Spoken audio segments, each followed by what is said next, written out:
Welcome back to everyone. Now we'll proceed with our session 1, day 1 with the keynote lecture by Dr. Mrs. N. Kalai Selvi, Director CSIR-CECRI. I would like to request to all the audience to put up their questions in the comment section during the speech so at the end we can take up some important questions. Now I would request Professor Pratihar sir to come and give a brief introduction of Mrs. N. Kalai Selvi ma'am. Thank you.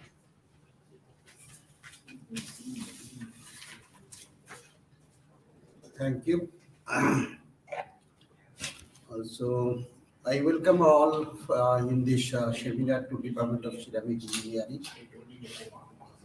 Now I introduce the speaker, first speaker, keynote speaker of the day, Dr. N. Kalai Selvi.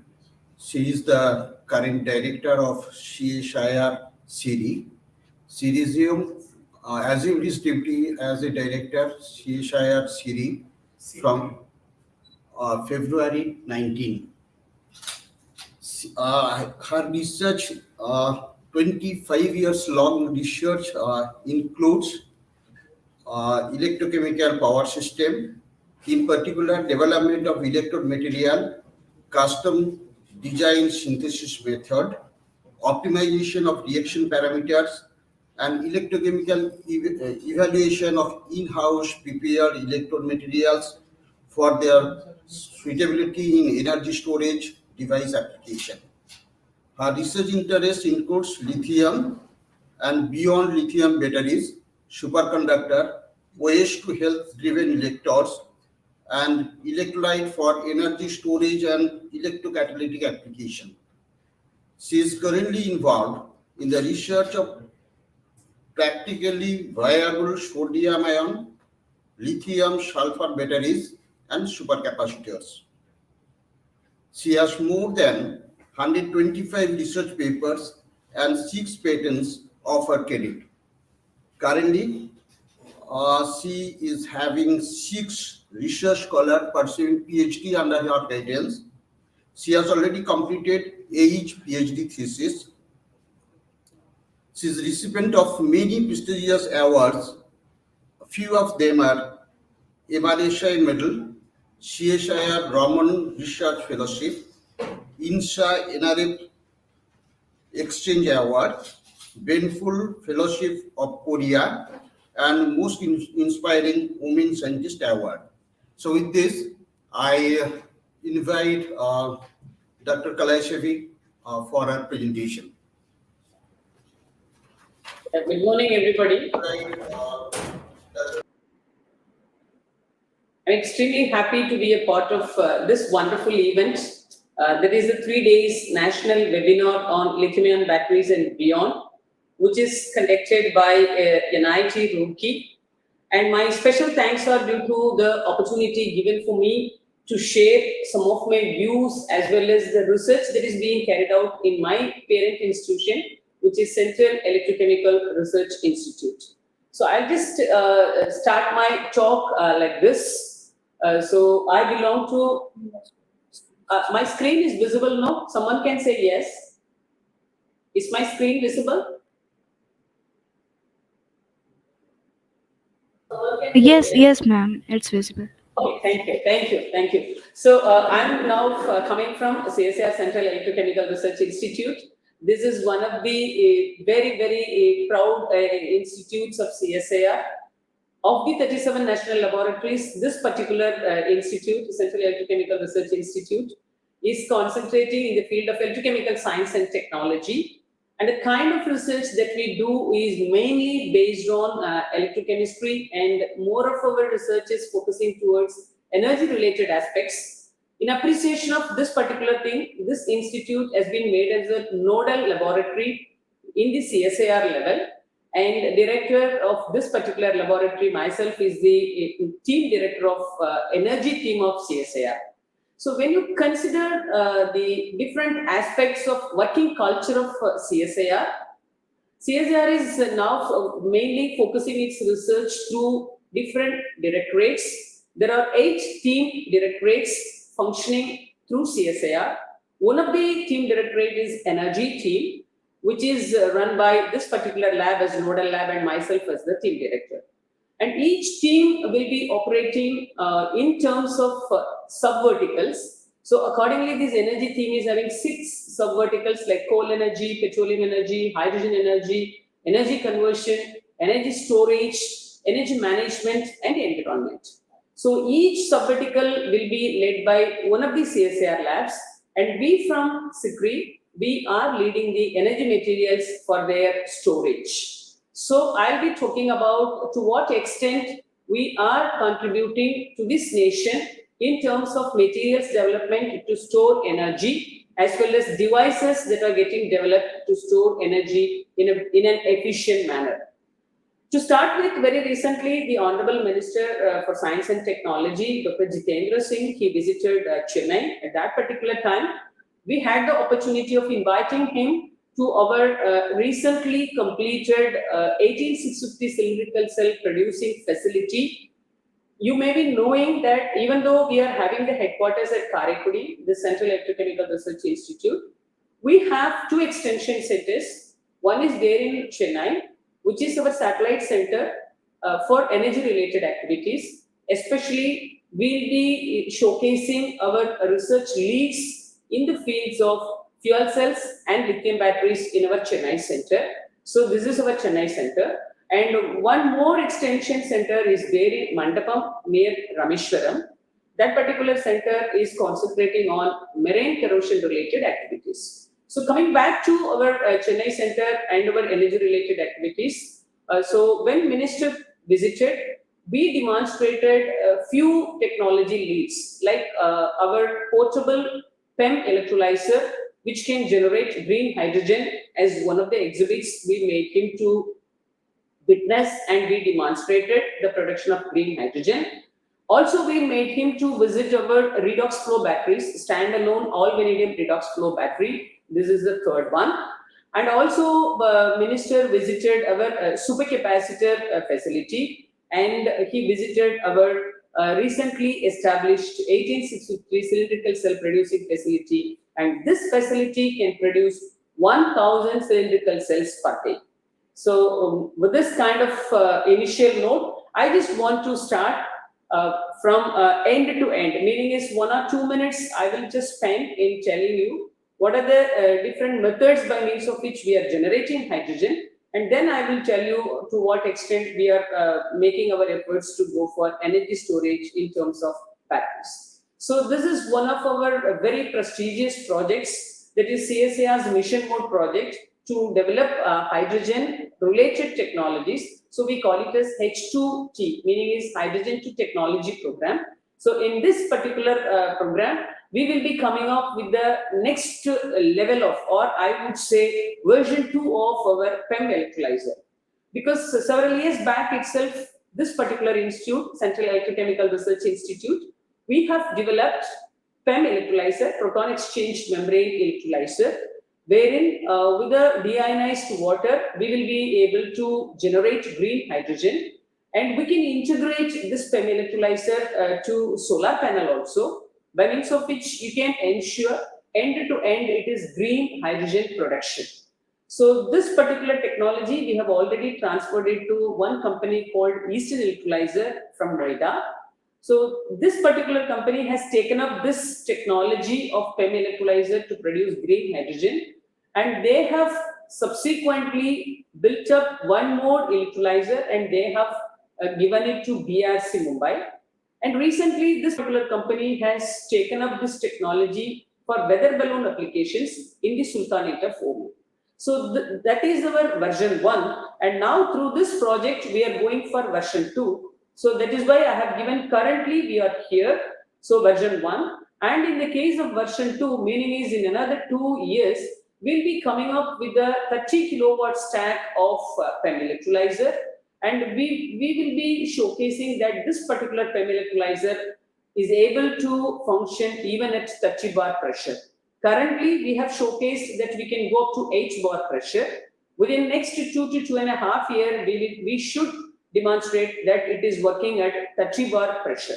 And similarly, we have now gone up to 10 kilowatt stack, and in next 2 years, we have to showcase 30 kilowatt stacks. So these are the commitments with which we are now working in this particular prestigious project of mission project of CSIR. And we have parallelly 2 or 3 more projects also, and one is mission mode project. In this mission mode project, we are coming up with the development of fuel cells. So first, I was talking about to what extent we are producing green hydrogen. So now I am talking about how best this green hydrogen could be utilized for applications. Sorry to interrupt, ma'am. Ma'am, are you sharing any screen? Because our participants are inquiring about if you are sharing any screen, then it's not visible.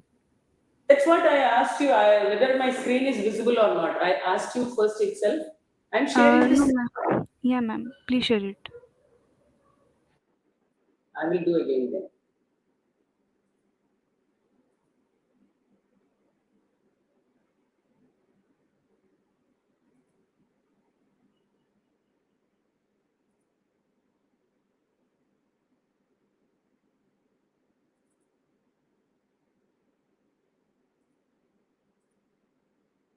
Is it visible now? Yeah, ma'am, it's visible right now. Now? Yeah, ma'am, it's visible right now. Okay, okay. Okay, good, good. Sorry then, because that's why I asked you first itself whether my slide is visible. So, can you see the slide on CSIR's mission mode project?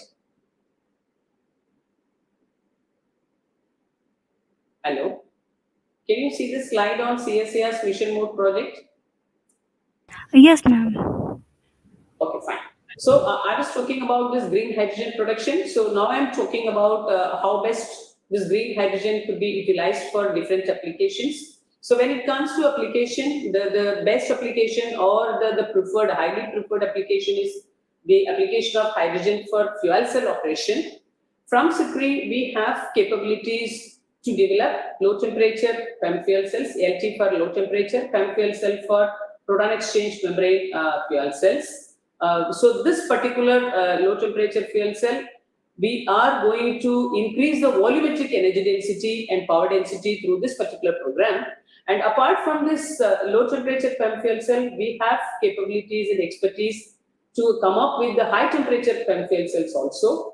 And again, with respect to fuel cells, there are 2 types of fuel cells. One is closed cathode, the other one is open cathode. We are working on both the types of fuel cells. So in the case of closed cathode, the weight of the fuel cell will be more, and in the case of open cathode, it will be a weightless or a weight reduced version of fuel cells. We are working on both the versions. So this particular program on mission mode is next generation low temperature proton exchange membrane fuel cell, wherein our main aim is to increase the volumetric power density.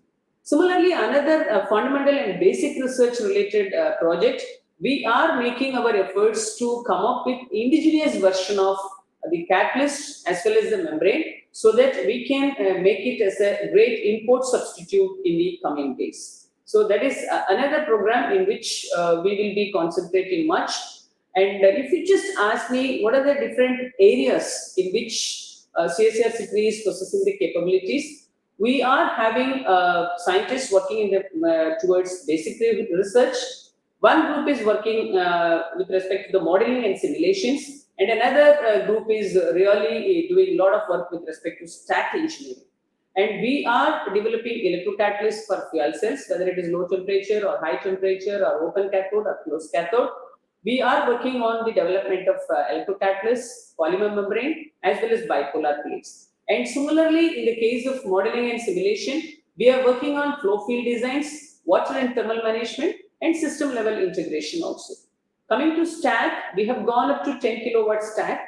And with that kind of a 10 kilowatt stack, you can really upscale it to even 30 and 40. I will show you the slide where we have even done the road show with the fuel cell powered car and bus. Now coming to the very focused areas, this particular institute is having process know-how for various fuel cell components that includes platinum-based and non-precious metal and non-metallic carbon-free catalyst support. Also, we have PEM fuel cells for low humidity and for elevated temperature. This is what I said, high temperature fuel cells. So with respect to that, we are working on different types of membranes that includes naphthalene, PEEK, and wick-based internal humidification also. And coming to DMFC components, again, this is direct methanol fuel cell. Here also we are doing a lot of research, and maybe some 3 or 4 years back, we transferred this particular technology, and this technology is finding its application in prototype vehicle also. This is a tractor company from Hosur, for whom TVS Hosur, for whom we transferred this particular technology.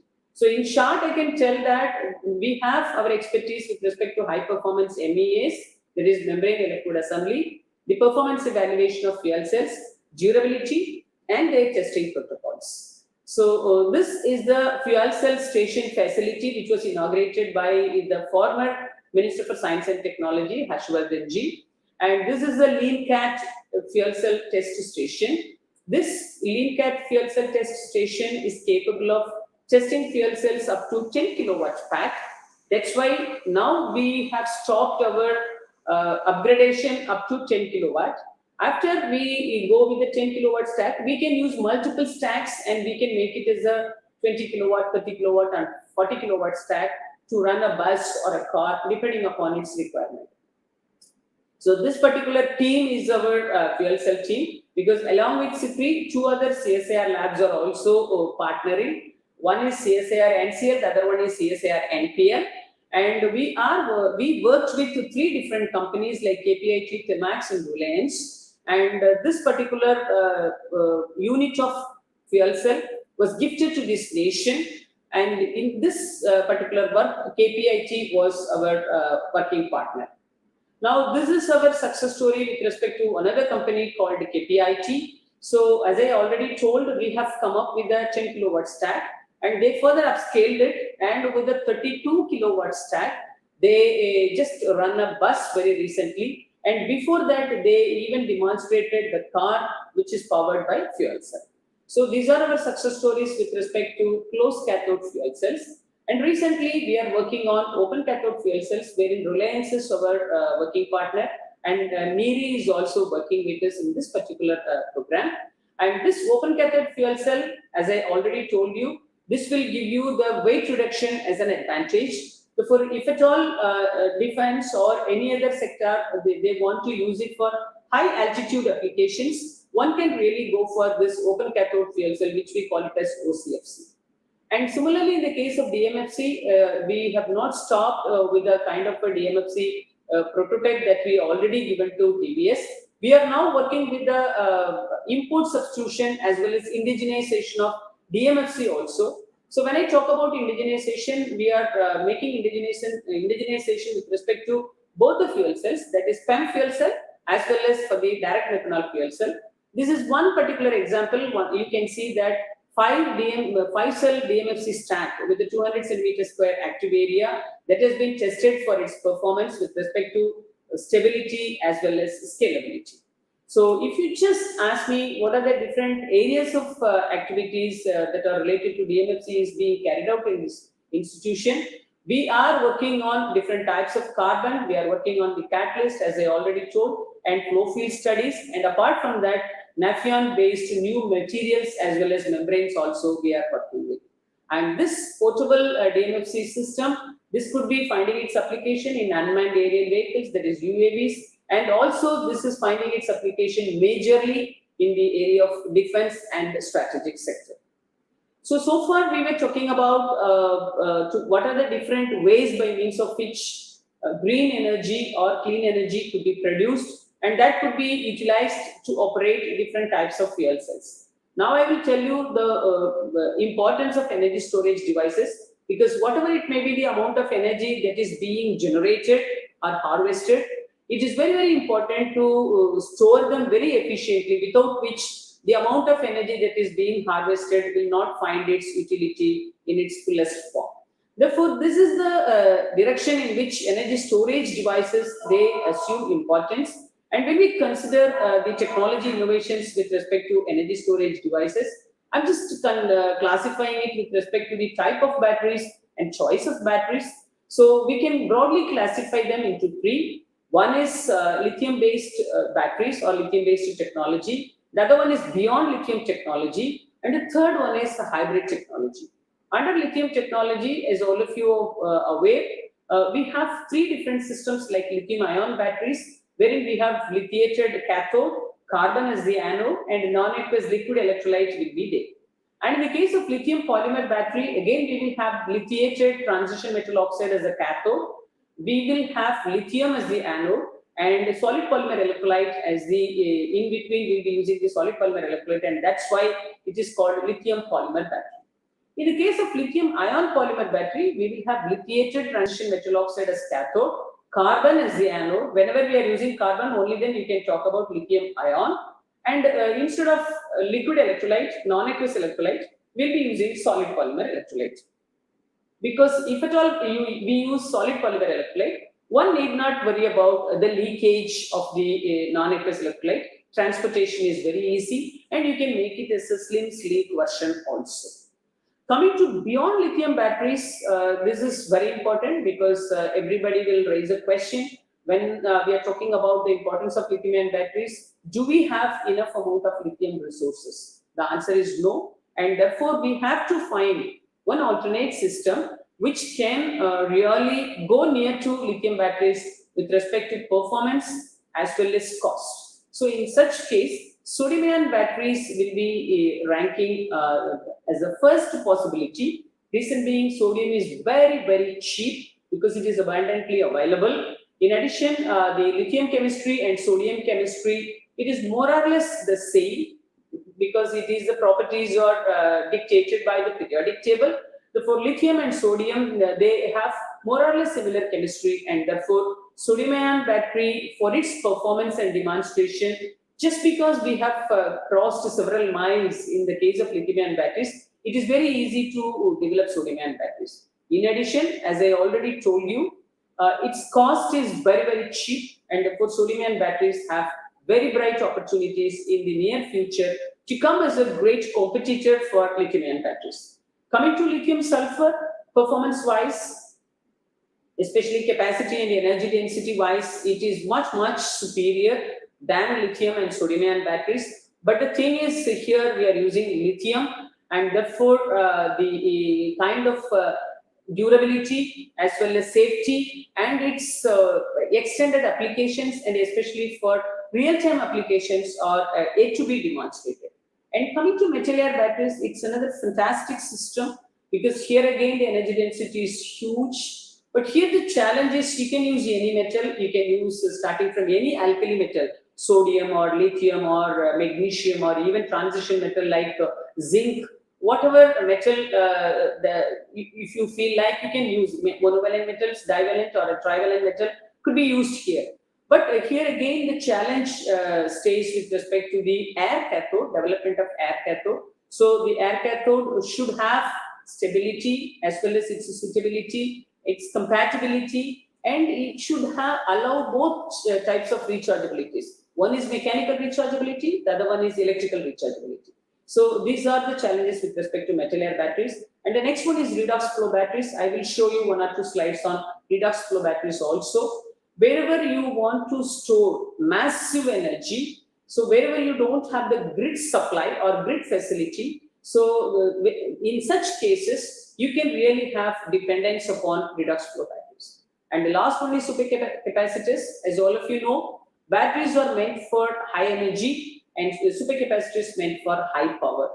Whenever you want to have peak power utilization, you should definitely go for supercapacitors. And so that is the importance of supercapacitor, especially in a country like India, where you have a number of speed breakers in the road. And similarly, if at all you want to climb up the hills, in such cases, you will have dependence on supercapacitor for its peak power. So coming to the hybrid technologies, I already told what are the advantages of batteries and supercapacitors. Therefore, if you want to have both energy as well as power together, definitely you should go for a battery and a supercapacitor hybrid. Or otherwise, you can even go for a battery-battery hybrid, for which I have given example as lead acid and lithium. Lead acid cannot be a forgotten story because it's a century-old battery. Its chemistry is proven, its performance is proven. Only thing is it is very big and its performance could not be matched with the performance of lithium battery because it is its inherent nature.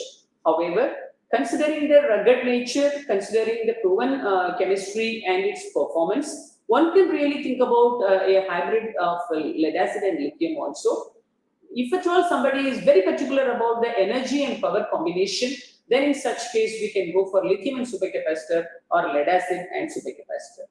So when I say so, lithium, beyond lithium and hybrid, then you will ask me what is the importance of these technological innovations, especially when we consider its market penetration. If you consider the market needs, there are two major markets. One is consumer market, the other one is EV market. So in the case of consumer market, one can definitely recommend without any hesitation both the batteries like lithium-ion and sodium-ion batteries.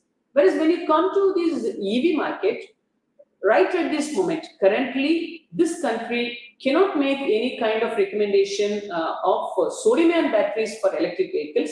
Rather, we can recommend either lithium-ion battery as such as a battery-operated vehicle, or we can go for hybrid electric vehicle.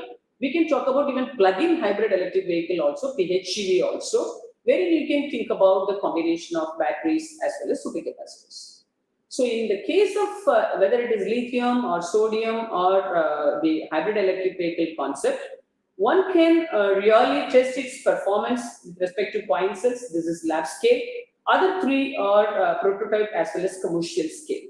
Like cylindrical cells, you would have seen pouch cells of lithium batteries are also available, and prismatic cells could also be made. So once these cells are made, one can really go for a battery pack by combining the cells along with the battery management system, which we call it as BMS. Now, if you ask me where did we start and how did we really progress in this one, we started our research in lithium batteries as early as 1995 itself, but then we got a major program in the year 2011, which we call it as a TAPSON program. At that time, we started creating the prototype lithium-ion battery producing facility, fabricating facility in our Chennai center. So at that time, we established a center wherein one can produce 50 to 100 cells per day.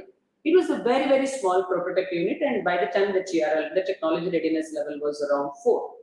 But after that particular support from CSIR, we started working continuously, and we started improving the performance in terms of its capacity, and then we moved on to different types of batteries also.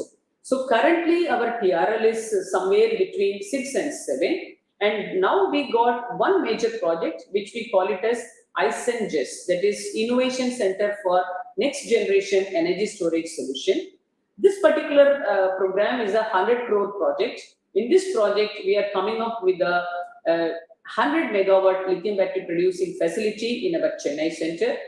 We are very much hopeful that within another 2 years, we'll be able to demonstrate to this nation the bigger version of lithium-ion producing facility. Right now itself, we have already demonstrated the phase 1, wherein one can produce 1,000 cells per day.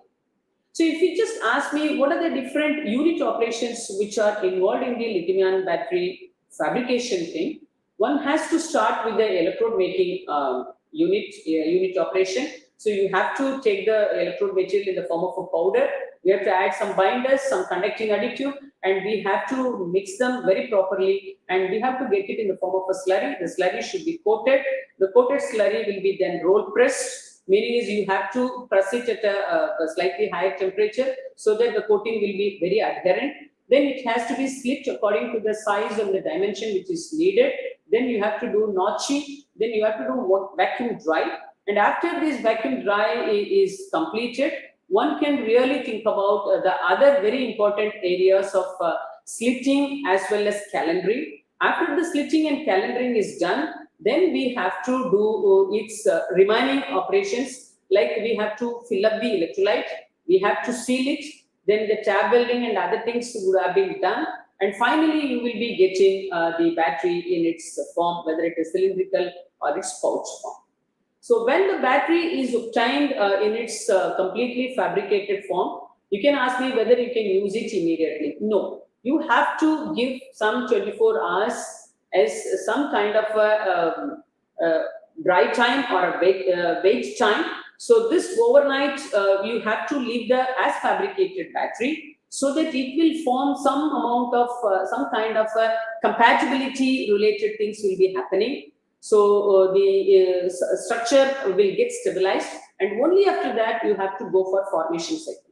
Formation cycle is nothing but you have to do the charging and discharging at a particular fashion, by means of which you can really strengthen the interface. So this interface stability requires this kind of dwell time, which we call it as aging of a battery, then formation.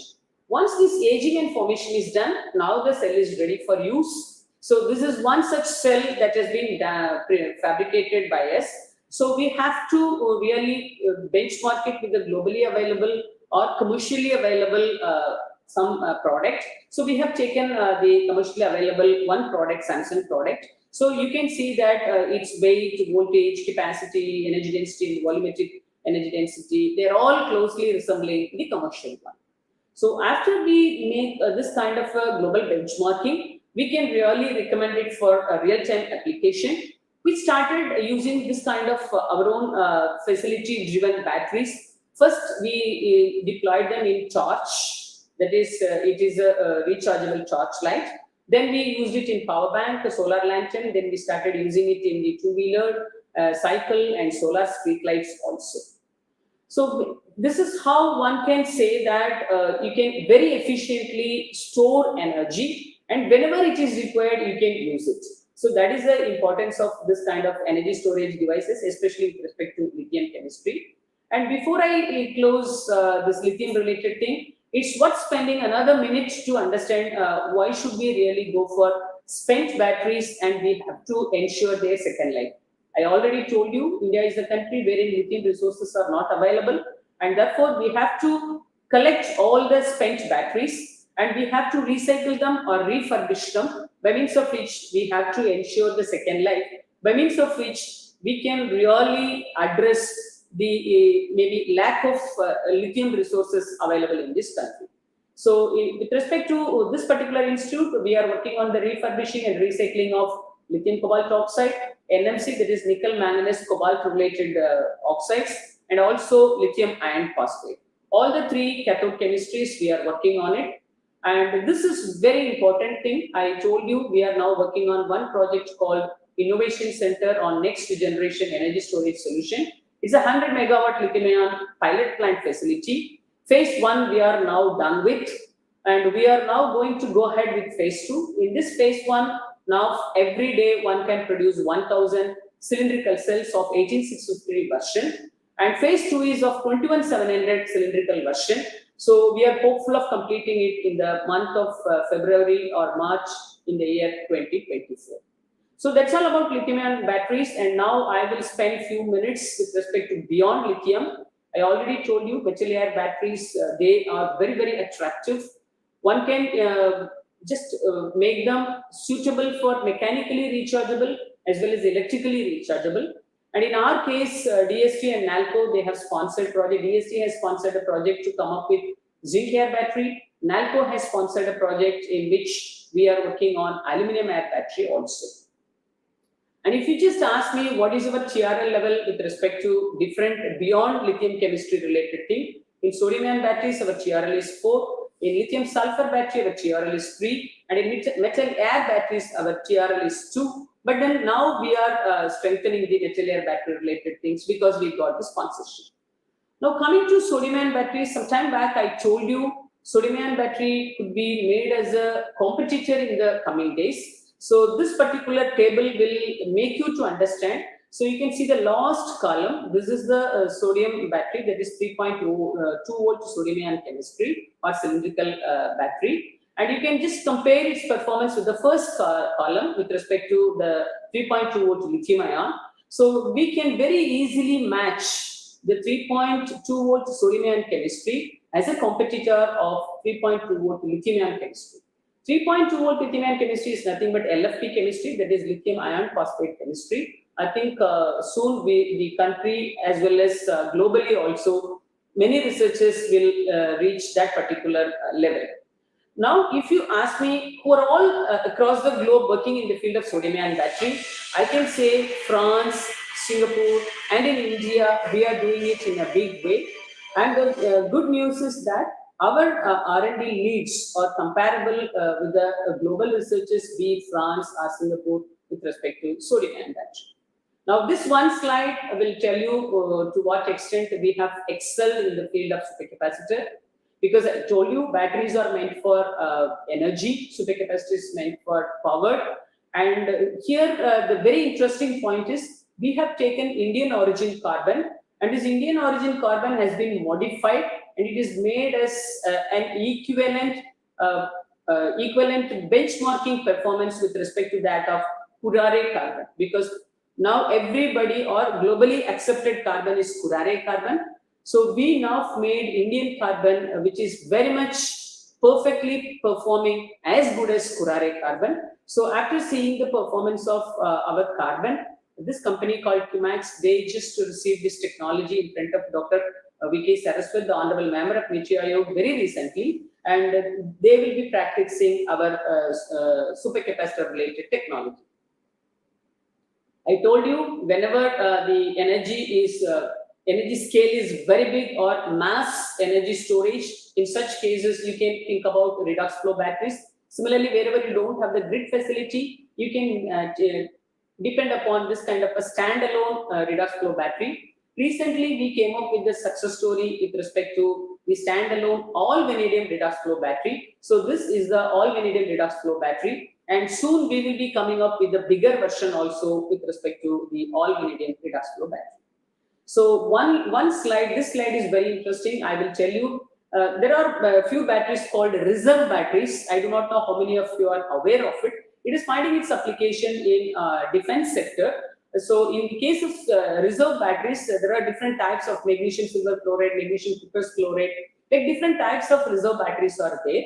And one company who is working for defense, they approached us to come up with the special grade magnesium alloys for special reserve batteries, and we just made it. And the interesting point is, this particular alloy that is made by CECRI is performing on par with the imported variety that are being used in these special reserve batteries, and therefore maybe in the coming days the defense sector will not be using the imported one. They will be using the CECRI technology driven magnesium alloys for their reserve batteries. So with this, I have completed the R&D. I will just tell you few facilities that are available in next couple of minutes. Mostly you may not be knowing that this particular institute is NABL accredited lithium lead acid battery testing facility is available, because it is not only NABL accredited testing facility, it is BIS approved, MNRA approved, and it is RDSO approved lead acid battery testing facility, because we have all possible tests for their infrastructure that is available in this particular institute. And most of the companies, leading battery companies, they send their battery here. We test their batteries and we certify them, because this is a NABL accredited lab. And with this certification, they start using it. Now, with having this kind of a facility, we now extend this lead acid as well as lithium battery related research to hybrid electric vehicle concept also. So this is our very preliminary results. We started using hybrid electric vehicle concept in one of our three-wheeler.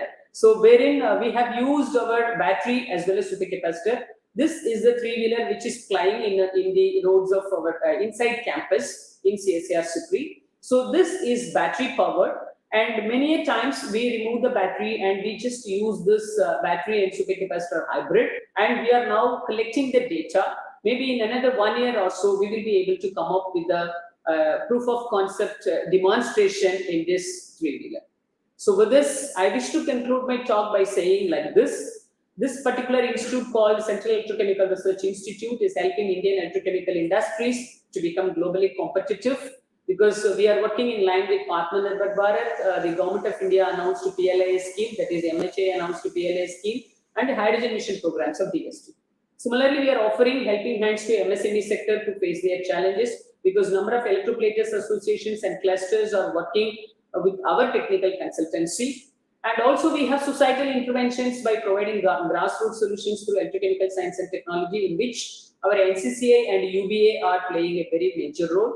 Also, we are giving products, patents, intellectual properties, and we give a kind of a platform wherein students can also interact with globally known scientists, which is done through SACE to Society for Advancement of Electrochemical Science and Technology. And whatever research we do, whether it is hydrogen generation or fuel cell or lithium battery or whatever, corrosion or extractive metallurgy, everywhere we make it as a point that the performance should be globally benchmarked.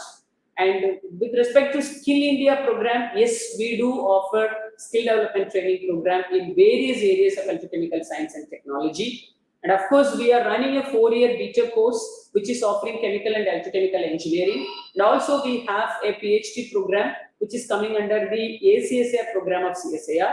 So with this kind of engineering program in BTech, as well as our PhD in electrochemistry, we are now creating the brand ambassadors in the field of electrochemical science and technology to ensure clean India and green India. That is our service in the form of development of technical HR. Thank you one and all, and I'll be happy to answer questions. Thank you one and all.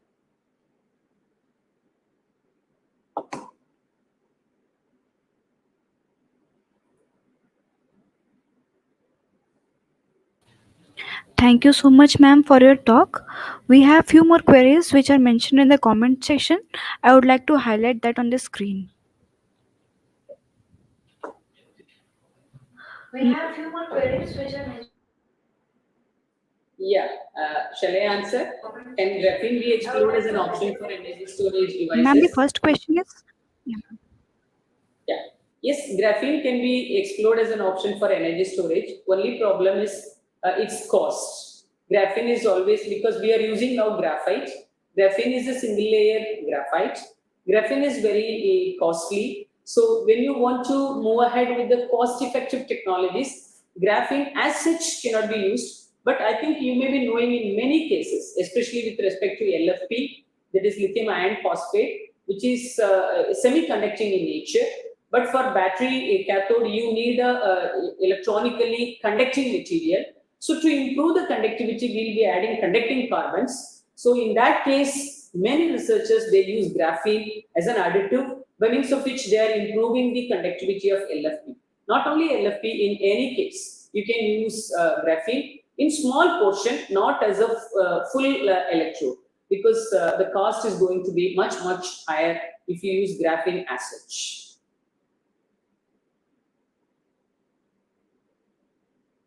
Yeah, can I get the second question?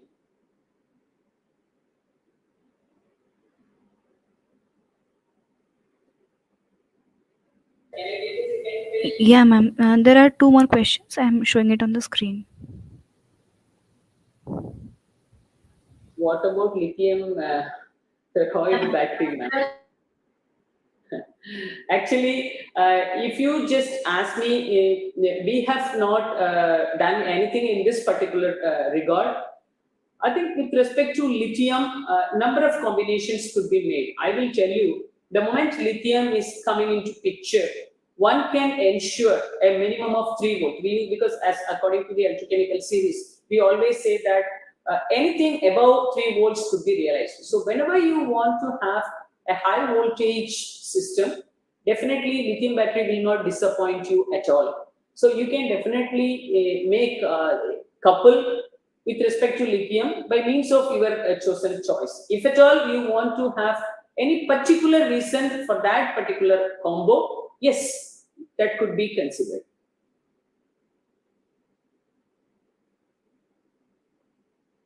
Yeah.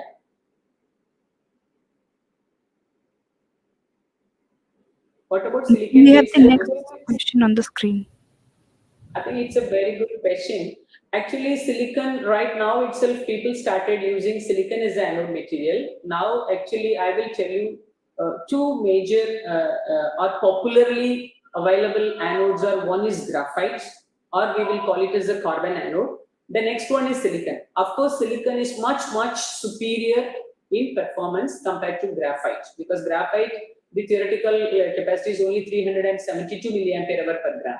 But in the case of silicon, you can get thousands of milliampere hour per gram. The only issue with respect to silicon is its volumetric expansion.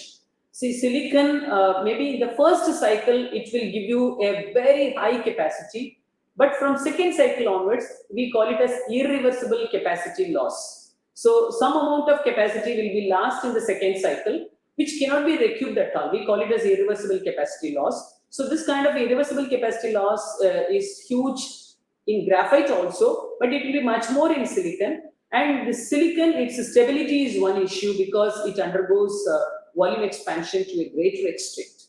So when you talk about this volume expansion, the electrode during charging and discharge will undergo expansion and contraction, expansion and contraction. So this kind of repeated expansion and contraction will lead to one property called mechanical decrepitation or surface cracking. So this kind of a surface cracking will lead to delamination of the electrode material from the current collector, because the electrode material you will be coating over the current collector.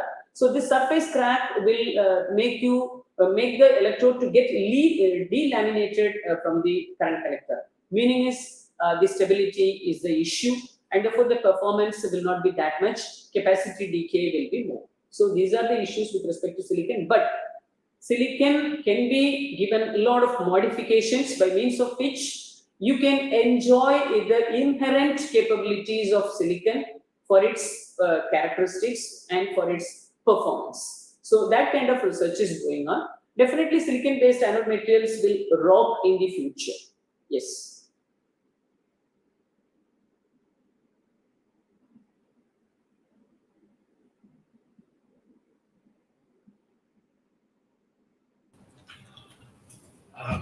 Good morning, ma'am. This is Dr. P. Shah from Department of Ceramic Engineering, NIT Rourkela.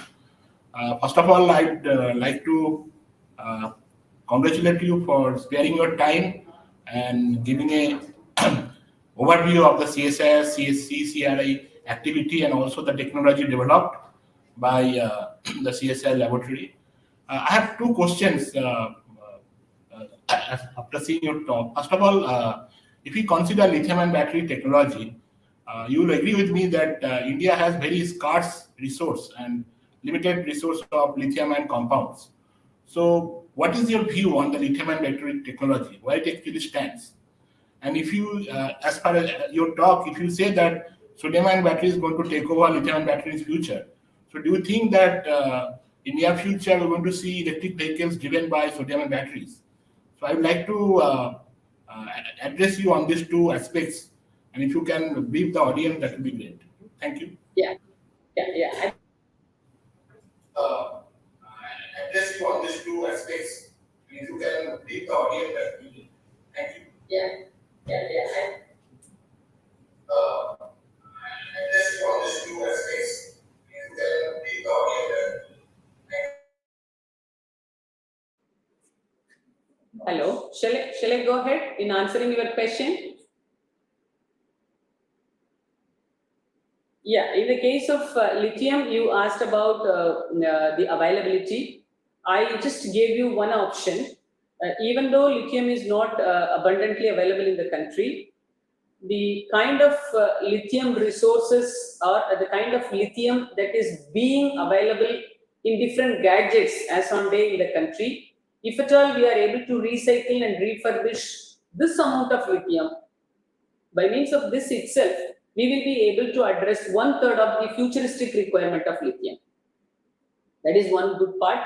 In addition, country is now working on the mapping and tapping of lithium from different sources, whether it is the marine source or from the earth abundant source, whatever it may be. Country is making attempts in that aspect also. But with respect to the current situation, I can tell you, with the available amount of lithium that is being used in your mobile phone or whatever gadgets that you use, if you are able to just collect them properly through some properly arranged collection booths, and if you are able to recycle and refurbish with a proven technology, then you can really satisfy and meet out and address the futuristic requirements of lithium, definitely to an extent of 30 to 40%.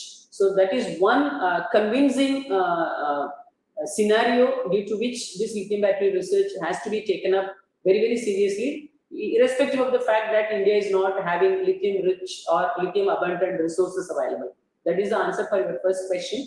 And the second question you asked me whether sodium-ion battery, I myself said that sodium will become a great competitor for lithium in future. So you are now asking whether it can really penetrate or whether it can impact on the EV market. I clearly told right at this point of time, it cannot penetrate or it cannot make any kind of an impact with respect to EV markets. But globally, if you see, few countries have already proven that sodium-ion battery could be used for even mobility applications. In our country, we have reached a level wherein we can recommend it only for electronic gadgets right at this point of time. But there are several advantages. Its cycle life is really good because 5,000 cycles, 10,000 cycles and all people, they have already realized. And I told you it is abundantly available. It's very, very, very cheap. And its chemistry is more or less the same as that of lithium battery.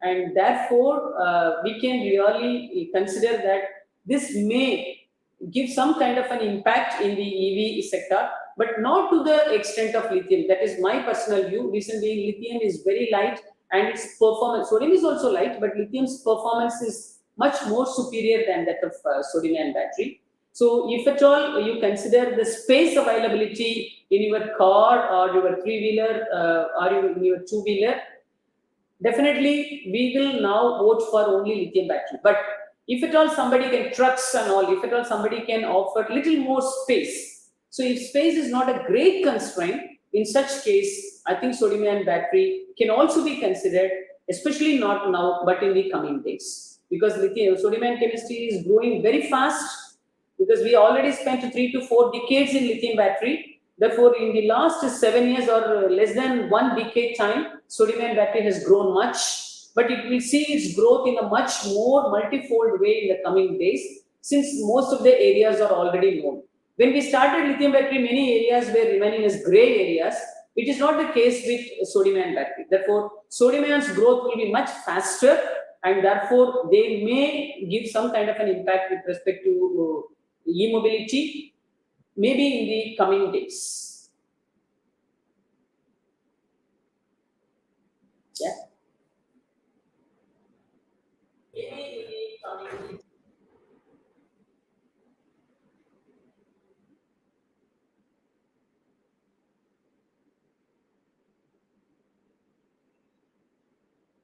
For answers.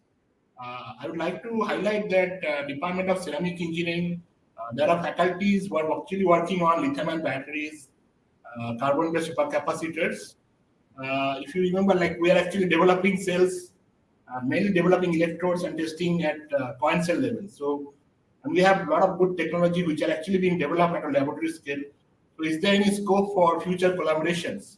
Because without the help of CSIR laboratories, the technology cannot be taken further. So, I'd like to ask you this personal question that if you reach out to you in future for any kind of collaboration with the scientists working at CSIR-CECRI laboratory, will there be a positive response from your side?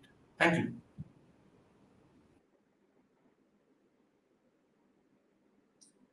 In CSIR-CECRI, actually, as I told you, in our headquarters, Karaikudi, now we have created a dry room facility.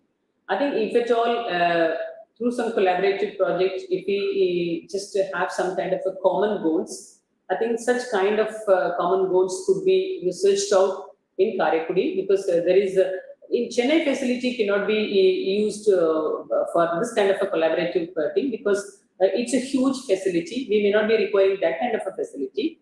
But for any academia or for any kind of a small scale trials, this Karaikudi facility could be utilized, because here we can make some 50 to 100 cells per day. It is coming up now because we dismantled our facility from Chennai, the old facility, and we are now getting it reassembled here in Karaikudi. It will be up in 1 or 2 months. From August onwards, it will be fully operational and functional.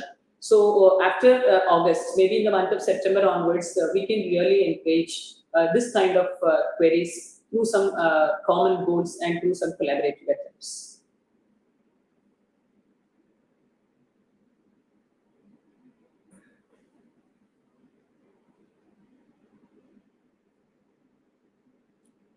and the supercapacitor anodes with respect to graphite. I think. Ma'am, they have yeah, some questions which are displayed on the screen. Yeah, I'm reading it. So hard carbon, yes, supercapacitor definitely we can use because in the case of supercapacitor, it is only the surface area.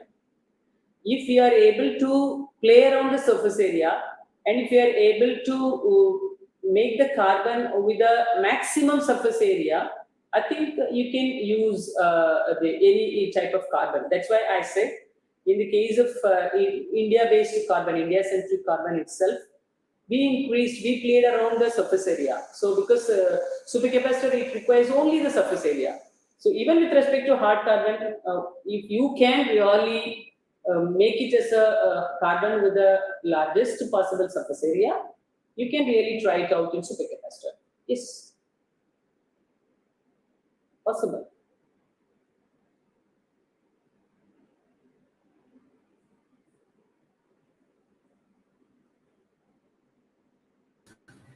Thank you, ma'am. Thank you for the wonderful talk and almost give all the insights regarding the current market scenario or current scenario of sodium-ion batteries, magnesium-ion batteries, and different type of batteries. Now, I would request Professor Pratihar to present the memento.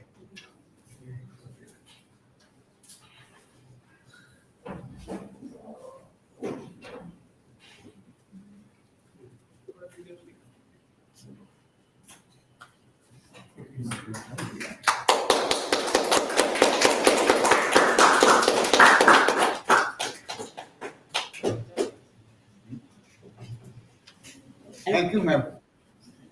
Thank you very much.